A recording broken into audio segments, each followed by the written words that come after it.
दिल्ली सरकार ने प्राइवेट स्कूलों को कहा है कि वो किसी भी माता पिता को महंगी शैक्षिक सामग्री और यूनिफॉर्म किसी भी स्पेसिफिक वेंडर से खरीदने के लिए मजबूर नहीं कर सकते।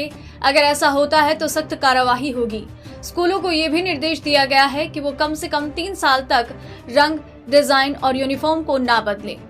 DOE ने एक आधिकारिक आदेश में कहा है कि निजी स्कूल ट्रस्ट या सोसाइटियों द्वारा चलाए जाते हैं और उनके पास लाभ और व्यवसायीकरण की कोई गुंजाइश नहीं है।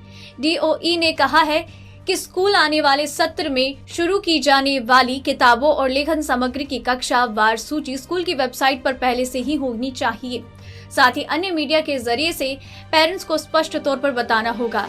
कुछ रिपोर्ट्स के अनुसार स्कूल के नजदीक कम से कम 5 दुकानों के नाम, पते और टेलीफोन नंबर भी दिखाने होंगे जहां छात्रों के लिए किताबें और ड्रेस उपलब्ध होगी। बयान में कहा गया, हालांकि स्कूलों को माता पिता को इन चीजों का विशेष रूप से लेकर चयनित विक्रेताओं से खरीदने के लिए मजबूर करने की अनुमति नहीं है।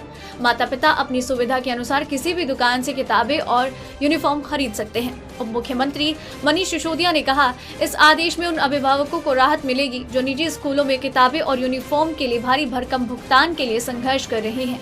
उन्होंने कहा, 2 साल पहले कोविड-19 महामारी के बाद से कई परिवारों ने अपनी आय का स्रोत खो दिया है, जिससे कि उनके लिए विशिष्ट दुकानों से महंगी किताबें और ड्रेस खरीदना मुश्किल हुआ, जो मनमाने ढंग से चार्ज करते हैं। सिसोदिया ने यह भी कहा है कि शहर भर के माता पिता को उनकी सुविधा के अनुसार अपने बच्चों के लिए किताबें और ड्रेस खरीदने की आज़ादी होगी।